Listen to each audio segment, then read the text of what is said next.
स्वागत है आप सभी को आपका अपना यूट्यूब चैनल मैथ मतलब है। दोस्तों आज का जो हम सेशन करेंगे वो 3.5 का। इसमें हम बताए थे के का मान कैसे निकालते हैं, लेकिन आज के जो हम वीडियो बनाएंगे आपको और आज का जो सेशन बताएंगे आपको तो वो होगा 3.5 का जो चौथा नंबर क्वेश्चन है वो विविध क्वेश्चन है और उसको आपको समीकरण के रूप में ढाल देंगे और आप लोग समीकरण के रूप में इसे बना लेंगे। जो विधि से कहेगा आपका इसमें कह रहा है विधि को बनाना है, कोई भी विधि से बना सकते हैं, विलोपन हो या वर्गगुणन या प्रतिस्थापन। तो आज का जो सेशन है ये 4 का क्वेश्चन में हम सीरीज करेंगे और इसे समीकरण के रूप में ढाल देंगे, तो आप लोग इसे बना लीजिएगा। दोस्तों आप सभी को तो चलिए इसी के साथ हम अपनी सेशन को स्टार्ट करते हैं और आज 3.5 को देखते हैं। क्वेश्चन नंबर 4 का पहला कौन है सर? 4 का पहला नंबर क्वेश्चन कह रहा है एक छात्रावास के मासिक व्यय एक भाग नियत है तथा शेष इस पर निर्भर करता है कि छात्र ने कितने दिन भोजन लिया। जब एक विद्यार्थी ए को जो 20 दिन भोजन करता है 1000 छात्रावास के व्यय के लिए अदा करना पड़ते हैं, जबकि एक विद्यार्थी बी को 26 दिन भोजन करता है छात्रावास के व्यय के लिए 1180 रुपये अदा करना पड़ता है। नियत व्यय प्रतिदिन के भोजन का मूल्य ज्ञात करना है आपको। तो सबसे पहले हमें कह रहा है नियत, तो माना कि नियत व्यय बराबर x रुपया तथा प्रतिदिन भोजन का मूल्य बराबर y रुपया। प्रश्न कह रहा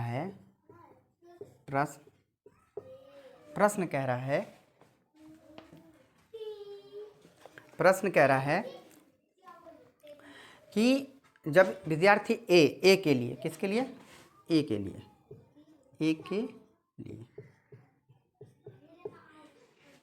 ए विद्यार्थी जो है 20 दिन भोजन करता है। ध्यान देना है आपको, भोजन करता है, नियत व्यय नहीं बोल रहा है। भोजन करता है तो भोजन का मूल्य हमने मान लिया है y रुपया। तो हमें नियत व्यय की चर्चा किया ही नहीं है, तो नियत व्यय को हम जो x माने थे x ही मान लेना है और x मानने के बाद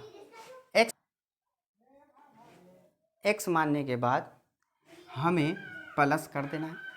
भोजन कह रहा है ना, भोजन के बाद जो है हमें कह रहा है भोजन निकालना है, तो भोजन को हमने माना है y, तो 20y हो गया। इसके लिए जो बच्चा जो है 1000 रुपये देता है, कितना रुपये? 1000 रुपये देता है। समीकरण फर्स्ट, ठीक, यहाँ तक क्लियर। अब ध्यान दीजिए, पुनः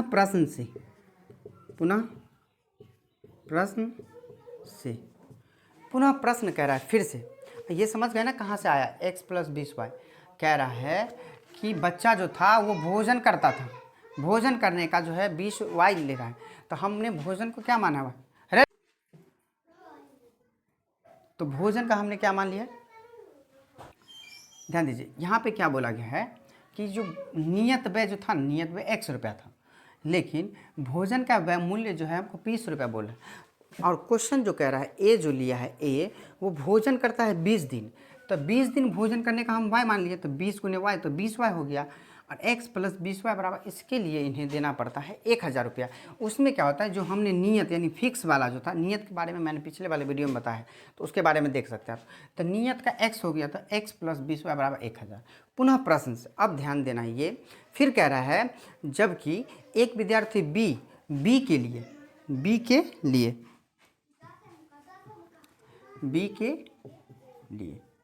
क्या है? बी के लिए, तो बी के लिए जो है हमें कह रहा है, बी के लिए ध्यान दीजिए, बी के लिए कह रहा है कि जब एक विद्यार्थी बी को 26 दिन भोजन करता है, तो 26 दिन भोजन, तो भोजन को y माने थे, तो 26y बराबर, इसके लिए इसे 1180 रुपया मिलता है। इस छात्रावास मतलब होता है हॉस्टल में रहता है बच्चा। अगर मान लीजिए कि उसमें बच्चे को फिक्स किया गया कि 5 दिन तक रखेंगे आप, तो आपको x रुपया देना होगा और 5 दिन तक रखते हैं तो x से रुपये देना होगा। लेकिन यदि आप डेली बाय डेली अलग अलग भोजन करते हैं तो आपको उस तरीक़ा से 20 दिन भोजन किया था, तो भोजन को हमने क्या मान लिया था y, तो आपका 20y हो गया। लेकिन हमको भोजन को क्या मान 26, फिर दूसरा आदमी बी जो कह रहा है बी जो 26 दिन भोजन करता है उसके लिए उसे 1180 रुपया लगता है छात्रावास, छात्रा मतलब हॉस्टल फ़ी। हमसे पूछ रहा है कि नियत व्यय और प्रतिदिन का भोजन, यानी नियत मतलब फिक्स मतलब x रुपया और y रुपया, तो इन दोनों का मान ज्ञात करना है। तो आई होप आप लोग x प्लस 20y बराबर समीकरण फर्स्ट हो गया, x प्लस 26y बराबर 1180 हो गया। आप इसे विलोपन विधि से मुझे बताइए और कमेंट में आंसर बताइए कि इसका आंसर क्या होगा। मुझे उम्मीद है कि आप लोग को ये समझ में आ गया होगा और हम अगला क्वेश्चन को लेके चलते हैं। चलिए आगे देखिए।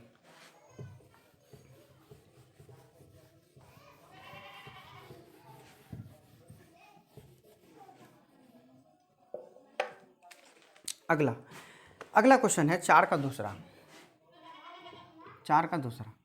कह रहा है एक भिन्न 1/3 हो जाती है जब उसके अंश से 1 घटाया जाता है, और वह 1/4 हो जाती है जब हर में 8 जोड़ दिया जाता है। वह भिन्न ज्ञात करना है। भिन्न हमें पूछ रहा है, भिन्न मतलब बट्टा। तो हम क्या करेंगे, माना कि भिन्न का अंश बराबर x तथा हर बराबर y हो गया। अंश बराबर x, हर बराबर y। भिन्न हमसे पूछा तो भिन्न बराबर होता है, भिन्न बराबर अंश बट्टे में हर। क्या होता है, अंश बट्टे में हर। क्या होता है क्वेश्चन, अंश बट्टे में हर। अब हमें प्रश्न कह रहा है, प्रश्न हमें इस रूप में बताना है, अब क्वेश्चन हमें ये कह रहा है कि एक भिन्न 1/3 हो जाती है जब उसके अंश से 1 घटाया जाता है। यहाँ पे देखिए हर की चर्चा नहीं हुई है, अंश में से 1 घटा दिया जाता है, और जबकि हमने अंश को क्या माना है x और हर को y। अब भिन्न हमसे पूछा था, भिन्न का मतलब बट्टा होता है, इसलिए हम आंसर को बट्टा में लिख रहे हैं। अब y में कोई नहीं जोड़ घटाव करने के लिए कह रहा है, y को सिर्फ ऐसे ही छोड़ देना है, बराबर आपका 1/3 हो जाता है। इसको गुना कर दीजिए, 3 को x से 3x माइनस 3 का 3 बराबर y। इसको इधर लाइए, 3x माइनस y बराबर, ये इधर जाएगा तो प्लस में 3 हो जाएगा। समीकरण आपका हो गया फर्स्ट। यहाँ तक क्लियर रहो। अगर वीडियो अच्छी लगी है तो लाइक कमेंट कर दीजिए, ठीक है। अब देखिए ये समीकरण फर्स्ट हो गया। अब इसे हम मिटाते हैं। आप समीकरण स्क्रीनशॉट ले लीजिए, आप बना लीजिएगा। इसको मिटाते हैं अब हम।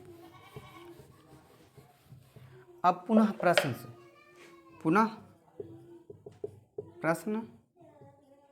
से अब फिर से कह रहा है, और वह 1/4 हो जाती है जब हर में 8 जोड़ दिया जाता है। हर में 8 जोड़ा जाता है और अंश में कुछ नहीं करना है आपको, और ये 1/4 हो जाता है। इसको इससे गुना कीजिए तो 4x बराबर y प्लस 8, तो 4x माइनस y बराबर 8। समीकरण सेकेंड, ये आपका हो गया समीकरण सेकंड। दोस्तों अगर आपको हम बताएं, पिछले वाले वीडियो में भी इसके बारे में बताएं हैं कि यदि आपको ये अगर लगे कि आंसर आपका x, मान लीजिए x का मान 5 आया और y का मान 2 आया, तो आपका यही आंसर नहीं होगा। हम बार बार कह रहे हैं, इस चीज़ को आपको समझना है। ये कभी गलत नहीं करना है आपको, ऐसा गलती कभी नहीं कीजिएगा, नहीं तो सारा आपका नंबर कट के हट जाएगा। आपसे पूछा है भिन्न बताना है। भिन्न मतलब होता है आपका बट्टा मतलब अंश बट्टे हर।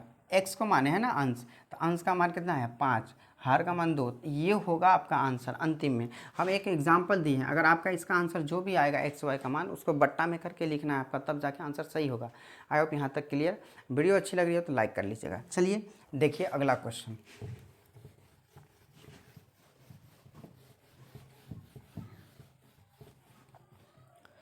अगला क्वेश्चन देखिए। अगला क्वेश्चन कह रहा है, यश ने एक टेस्ट में 40 अंक अर्जित किए, जबकि उसे प्रत्येक सही उत्तर पर 3 अंक मिले तथा अशुद्ध उत्तर पर 1 अंक की कटौती की गई। यदि उसे सही उत्तर पर 4 अंक मिलते हैं तथा अशुद्ध उत्तर पर 2 अंक कटते हैं तो यश 50 अंक अर्जित करता है। टेस्ट में कितने प्रश्न थे? ठीक है, आगे देखिए। तो हमसे पूछा है सही गलत के बारे में। तो माना कि सही उत्तर बराबर x तथा गलत उत्तर बराबर y हो गया। प्रश्न ये कह रहा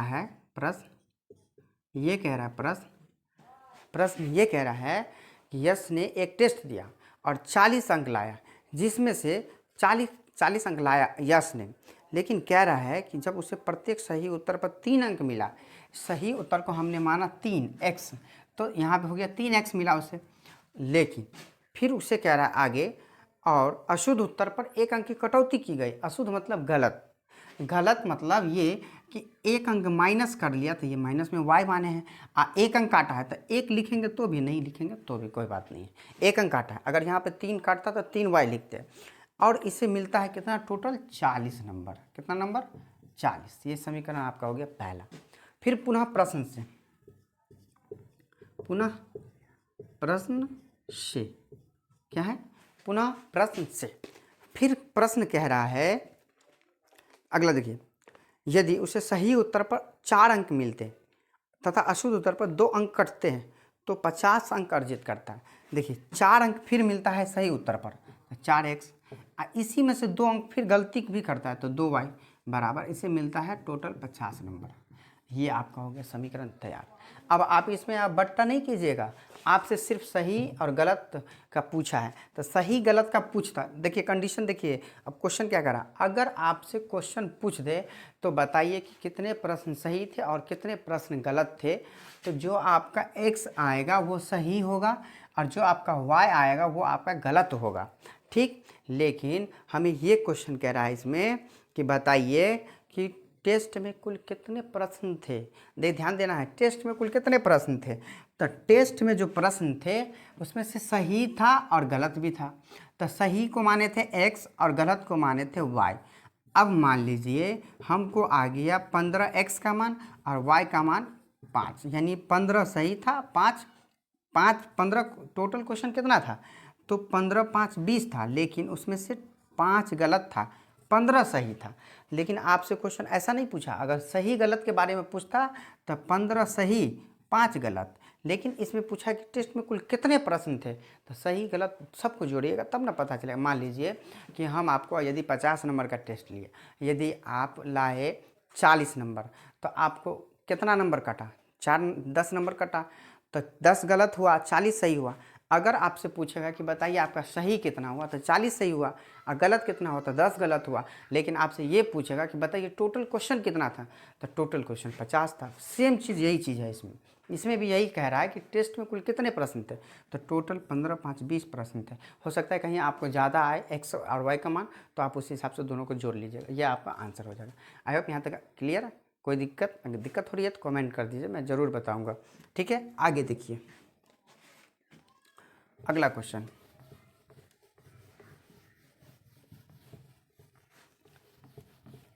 अगला क्वेश्चन है, कह रहा है एक राजमार्ग पर 2 स्थान A और B। एक राजमार्ग मतलब रास्ता, ये एक रास्ता है, ठीक है, इस पे 2 आदमी बैठा है A और B। कह रहा है एक राजमार्ग पर 2 स्थान A और B है, स्थान ले लिए A और B। कह रहा है 100 किलोमीटर की दूरी पर है। अब यहाँ से यहाँ तक की दूरी जो है 100 किलोमीटर की, ठीक। अब कह रहा है एक कार एक से तथा दूसरी कार बी से एक ही समय में चलना प्रारंभ करती है। यदि ये कारें भिन्न भिन्न चालों से एक ही दिशा में चलती है तो 5 घंटे पश्चात मिलती है। यदि वे विपरीत दिशा में चलती है तो 1 घंटे पश्चात मिलती है। दोनों कारों की चाल ज्ञात कीजिए। ध्यान ये देना है आपको कि हमसे क्या कह रहा है क्वेश्चन, कि पहले तो हमें पता है कि माना कि हमें चाल ज्ञात करना है। एक कार द्वारा एक कार की चाल बराबर दे दीजिए, चाल बराबर x किलोमीटर तथा b कार की चाल बराबर y किलोमीटर। प्रश्न कह रहा है कि हमें एक कार तो पता ही, a स्थान से b स्थान तक की दूरी है पूरे 100। समीकरण पहला हो गया। पुनः प्रश्न कह रहा है, ये मैं इस पर नहीं समझाऊंगा, आपको एक्सप्लेन करके बताता हूँ। कह रहा है एक कार ए दिशा से चलती है। क्वेश्चन के साथ क्वेश्चन कह रहा है यदि ये कारें भिन्न भिन्न चालों से एक ही दिशा में चलती है, मतलब चाल में ये कह रहा है कि मान लीजिए कोई 70 के स्पीड से चल रहा है और कोई 50 के स्पीड से चल रहा है, ठीक। फिर कह रहा है आगे, तो वे 5 घंटे पश्चात मिलते हैं। 5 घंटे पश्चात मतलब बाद में, यानी एक ट्रेन आगे जाके रुकी है तो पिछला ट्रेन आके बाद में 5 घंटे बाद उससे मिल लिया। अब ध्यान देना है, यदि वे विपरीत दिशा में चलती है, मतलब कि दोनों अलग अलग साइड में, तो 1 घंटे पश्चात मिलती है। मतलब कि दोनों यदि विपरीत दिशा में जाएगी तो 1 घंटे पश्चात मिलेगा। अब ये कह रहा है दोनों कारों की चाल ज्ञात कीजिए। सबसे पहले ये देखिए कि जब कार एक साइड से चलेगा ना तो हमेशा डिफरेंस माइनस हो जाता है, ये ध्यान रखना है। जब कार एक ही दिशा में चलेगा तब, अगर दोनों अलग अलग दिशा से आएगा तो जुट जाएगा, लेकिन दोनों कार एक ही दिशा में चल रही है तो इसीलिए माइनस। अब 5 घंटे पश्चात मिलती है, तो ध्यान ये देना है आपको कि 5x चला विपरीत, ये भी 5y चला, लेकिन दोनों क्या करता है, ये 1 घंटा बाद मिलता है। समझ रहे बात? समझ रहे ना बात क्या बोल रहे हैं? 5x माइनस 5y, लेकिन टोटल दूरी तो मेरा इतना है ना। समझ रहे बात? अब जब इसको बनाइएगा आप 5 कॉमा लेके, x माइनस वाई बराबर कितना हो गया, 100 किलोमीटर।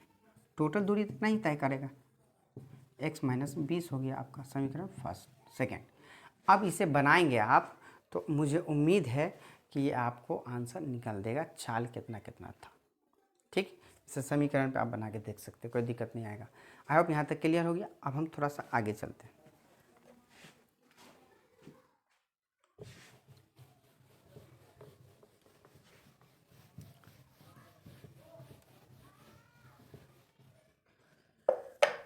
अगला देखिए, कह रहा है 5वां, एक आयत का क्षेत्रफल 9 वर्ग इकाई कम कर दिया जाता है यदि उसकी लंबाई 5 इकाई कम कर दी जाती है और चौड़ाई 3 इकाई बढ़ा दी जाती है। यदि हम लंबाई को 3 इकाई और चौड़ाई को 2 इकाई बढ़ा दें तो क्षेत्रफल 67 वर्ग इकाई बढ़ जाती है। आयत की विमाएँ, विमाएँ मतलब एंगल ज्ञात करना है। तो माना कि आयत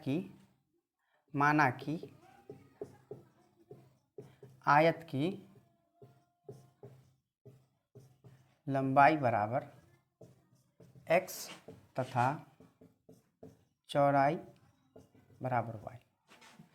आयत का क्षेत्रफल होता है, हमें क्षेत्रफल ही क्या निकालना पूछ रहा है, क्षेत्रफल होता है लंबाई गुने चौड़ाई। हो गया। प्रश्न ये कह रहा है, प्रश्न से और जबकि हम आयत को क्या माने हैं, लंबाई को x माने हैं, चौड़ाई को y। टोटल कितना, आयत का क्षेत्रफल कितना हो गया, xy। ये ध्यान देना, xy हो गया आयत का क्षेत्रफल। प्रश्न ये कह रहा है कि एक आयत का क्षेत्रफल है और उसमें से 9 वर्ग इकाई कम कर दिया जाता है। तो आयत का क्षेत्रफल पूरा कितना है, xy। तो xy है, इसमें से 9 घटा दिया, तो ये हो गया आपका पहला। फिर इसी में कह रहा है तथा इसकी लंबाई 5 इकाई कम तथा चौड़ाई 3 इकाई बढ़ा दिया जाता है। लंबाई को 5 कम कर दिया और चौड़ाई को 3 बढ़ा दिया। अब ये कहेंगे कि ये कहाँ से आया, ये कहाँ से आया। भाई मेरे, हम लंबाई को माने हैं x और चौड़ाई को माने हैं y।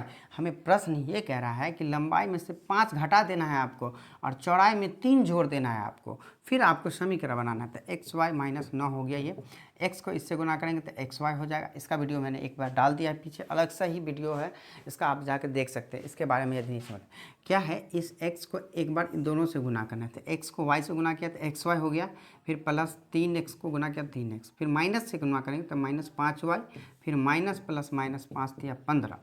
अब एक्स वाई से एक्स वाई कट गया, इधर क्या बचा 3x minus 5y minus 15 plus इधर ले आए तो 9, तो 3x माइनस 5y माइनस 6 बराबर 0। अब इसको उधर ले जाइए, 3x माइनस 5y बराबर 6। समीकरण पहला हो गया आपका, ये समीकरण हो गया आपका पहला। समझ गए यहाँ तक?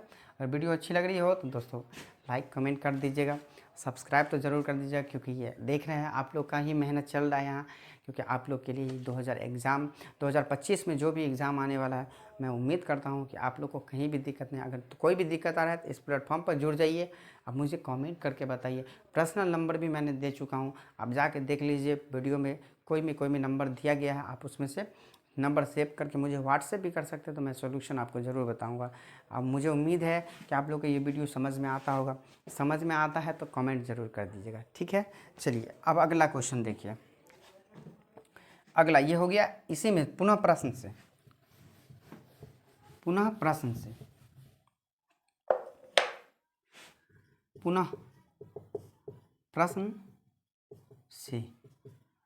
फिर से प्रश्न कह रहा है कि यदि हम लंबाई को 3 इकाई और चौड़ाई को 2 इकाई बढ़ा दें तो क्षेत्रफल जो है 67 इकाई बढ़ जाता है। क्षेत्रफल जो है ना, क्षेत्रफल एक्स वाई 67 बढ़ गया मतलब प्लस हो गया, बराबर इसमें कह रहा है लंबाई में भी बढ़ा दिया और चौड़ाई में भी बढ़ा दिया। लंबाई में बढ़ाया 3 और चौड़ाई में बढ़ाया 2। अब हम इसे समीकरण के रूप में डाल दीजिए। एक समीकरण बता दिए, इसको भी ढालिए। इसको ढालते हैं तो एक्स वाई प्लस 67 ये ऐसे आ जाएगा। इसको इससे गुना करना है तो एक्स वाई हो गया प्लस 2 को एक्स से गुना करेंगे तो 2x हो जाएगा। फिर इस 3 को इस दोनों से गुना करना है तो प्लस में 3y हो गया, प्लस प्लस प्लस 3 दूनी 6, एक्स वाई से एक्स वाई कट गया तो 2x plus 3y plus 6 minus 67 बराबर 0। तो 2x प्लस 3y माइनस 61 बराबर 0। तो 2x प्लस 3y बराबर हो गया 61। समीकरण सेकंड, ये आपका समीकरण हो गया सेकंड। दोस्तों तो 3.5 का जो चैप्टर है आज हमने ख़त्म कर दिया। और इसमें कोई भी के का मान भी हमने आपको बता दिया। इसमें से आपको के का मान पूछ सकता है। के का मान कैसे निकालना है इसके बारे में मैंने एक वीडियो डाल दिया है, आप जाके वीडियो देख लीजिए, के का मान आपको समझ में आ जाएगा। और इसमें जो है 3.5 का हम सारा क्वेश्चन को अटैम्प्ट कर दिए हैं। अगर ये वीडियो अच्छी लगी हो तो लाइक कमेंट सब्सक्राइब कर लीजिए, दोस्तों में शेयर कर लीजिए, नए हैं तो बेल आइकन बटन दबा लीजिएगा। चलिए फिर मिलते हैं अगले वीडियो में, जब तक के लिए थैंक यू।